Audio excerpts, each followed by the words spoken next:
اليوم في جامع النهدين من قبل عناصر خارجة عن النظام والقانون الذي امتدت يد العمالة إلى جامع النهدين، مما أدى إلى إصابة عدد من المسؤولين منهم يحيى الراعي والأستاذ عبد العزيز عبد الغني والأخ الدكتور علي محمد مجور، واستشهاد 7 أفراد ضباط وصف من بينهم محمد الخطيب.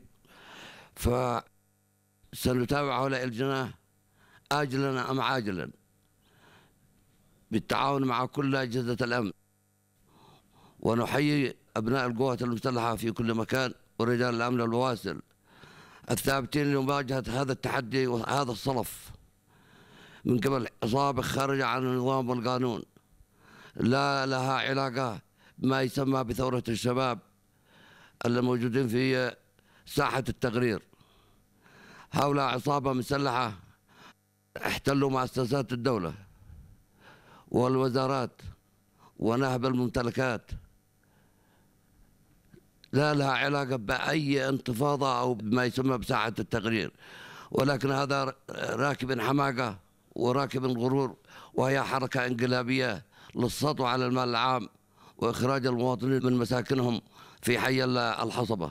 فنتوجه بالشكر والتقدير مرة أخرى لكل أبناء الوطن رجالا ونساء وأفراد القوات المسلحة والأمن البواسل على سؤالهم: وإذا أنتم بخير فأنا بخير، إذا أنتم بخير فأنا بخير والحمد لله، وإن شاء الله يخرج شعبنا من هذه المحنة.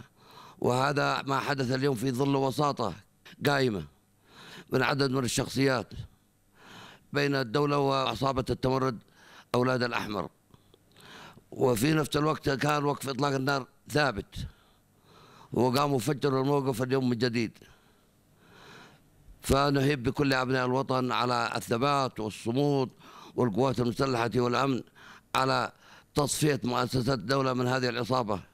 ونتمنى الشفاء العاجل للأخ الأستاذ عبد العزيز عبد الغني والأخ يحيى الراعي والأخ الدكتور علي محمد مجور الذي أصيبوا بإصابة رضوضية، فهما الآن في المستشفيات وتحت العناية، ونترحم على الشهداء الذي سقطوا، ونتمنى الشفاء العاجل للجرحى.